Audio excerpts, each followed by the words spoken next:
हाय दोस्तों, स्वागत है मनभूषण टॉप फॉर 400+ में। आज हम लोग क्या कराएंगे 10वीं क्लास के लिए। जो हम लोग का चैप्टर कौन सा है? 2 है। तो में क्या देखेंगे जी? चैप्टर 2 है अम्ल क्षार क्षारक एवं लवण। ठीक है, देखिए ध्यान से क्या कहता है अम्ल के बारे में। तो अम्ल के बारे में क्या बताएंगे? अम्ल स्वाद में खट्टे होते हैं। अम्ल नीले लिटमस पत्र को लाल कर देते हैं। अम्ल वे पदार्थ होते हैं जो कि जलीय विलयन में एक या अधिक H+ आयन उत्सर्जित करते हैं। यहाँ पर देखिए अम्ल के उदाहरण HCl, HNO3, H2SO4, CH3, COOH। कुछ प्राकृतिक पदार्थों में पाए जाने वाले अम्ल। प्राकृतिक पदार्थ उपस्थित अम्ल: नींबू संतरा में सिट्रिक अम्ल पाया जाता है। सिरिका में एस्टरिक अम्ल पाया जाता है। टमाटर में ऑक्सैलिक अम्ल। दही में लैक्टिक अम्ल। अब कहता है क्षारक के बारे में देखते हैं। क्षारक स्वाद में कड़वे होते हैं। क्षारक लाल लिटमस पत्र को नीला कर देते हैं। क्षार वे पदार्थ होते हैं जो कि जलीय विलयन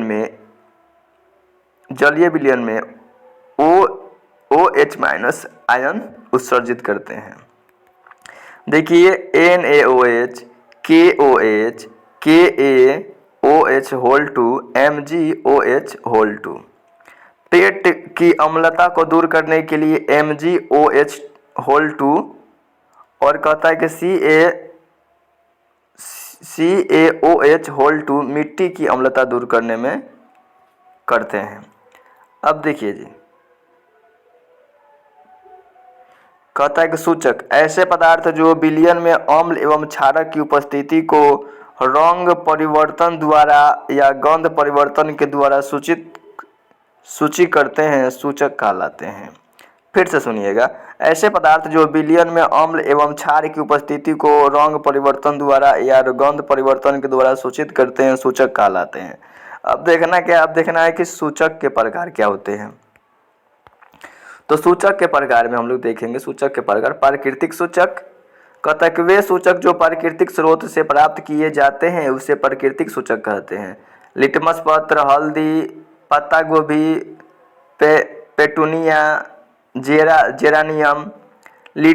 लिटमस विलयन बैगनी रंग का रंजक होता है। जो लिटमस विलयन का ओरिजिनल रंग होता है, असली रंग जो होता है बैगनी रंग का होता है।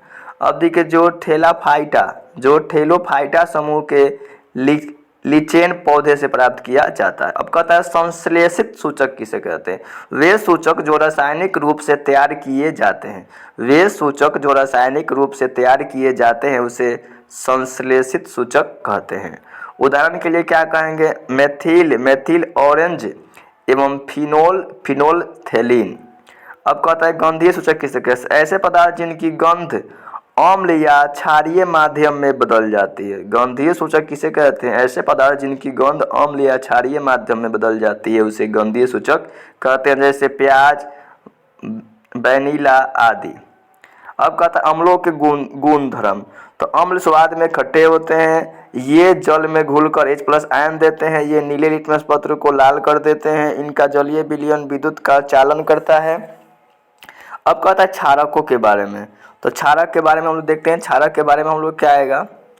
क्षारक के बारे में हम लोग आएगा कि ये स्वाद में कड़वे होते हैं। ये जल में घुलकर OH- आयन देते हैं। ये लाल लिटमस पत्र को नीला कर देते हैं। ये छूने पर साबुन जैसे लगते हैं।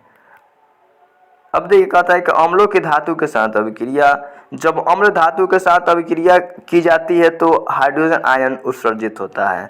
जब अम्ल की धातु के साथ अभिक्रिया कराई जाती है तो हाइड्रोजन आयन उत्सर्जित होती है। देखिए धातु तनु अम्ल, धातु लवण, अब कहता है हाइड्रोजन गैस। यहाँ पर देखिए ये आपका धातु है, अभिक्रिया कराएंगे तनु अम्ल से H2SO4 से तो क्या हो जाएगा? यहाँ पर H2 निकलेगा, यानी हाइड्रोजन निकलेगा। यहाँ पर भी वही हाल है। ठीक है, इसके बाद देखिए क्षारकों की धातु के साथ अभिक्रिया। ये था हम लोग क्या अम्ल के साथ था। अब क्या था? क्षारकों के धातु के साथ अभिक्रिया। कहता है कि जब क्षारकों की धातु के साथ अभिक्रिया कराई जाती है तो हाइड्रोजन गैस उत्सर्जित होती है। ये वही बात बोल रहा है।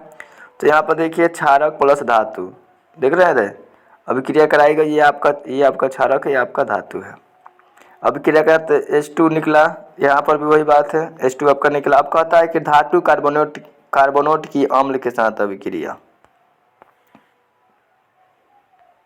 देखिए ध्यान से, क्या कहता है कि धातु कार्बोनेट की अम्ल के साथ अभिक्रिया। तो क्या कहेंगे कि सभी धातु कार्बोनेट के अम्ल के साथ अभिक्रिया करके संगत लवण कार्बन डाइऑक्साइड एवं जल बनाते हैं। देखिएगा, धातु कार्बोनेट प्लस अम्ल लवण CO2 प्लस H2O। उदाहरण देखिएगा, CaCO3 2HCl, यहाँ पर क्या होगा CaCl2 plus CO2 plus H2O। फिर यहाँ पर कहता है कि Na2CO3 plus 2HCl एडमार्ग 2NaCl plus CO2 H2O। यहाँ पर देखिए धातु हाइड्रोजन कार्बोनेट की अम्ल के साथ अभिक्रिया। तो क्या कहेंगे, सभी धातु कार्बोनेट एवं हाइड्रोजन कार्बोनेट अम्ल के साथ अभिक्रिया करके संगत लवण कार्बन डाइऑक्साइड एवं जल बनाता है। यहाँ पर देखिए आपका धातु हाइड्रोजन कार्बोनेट अम्ल लवण CO2 H2O। यहाँ पर CO2 आपका H2O कॉमन चल रहा है, आपका लवण क्या है Na2SO4 है। यहाँ पर क्या था आपका NaHCO3 और क्या था, ये अम्ल था H2SO4। यहाँ पर भी क्या धातु था, ये आपका अम्ल था, ये आपका देख रहे हैं ये लवण बना, ये CO2 H2O।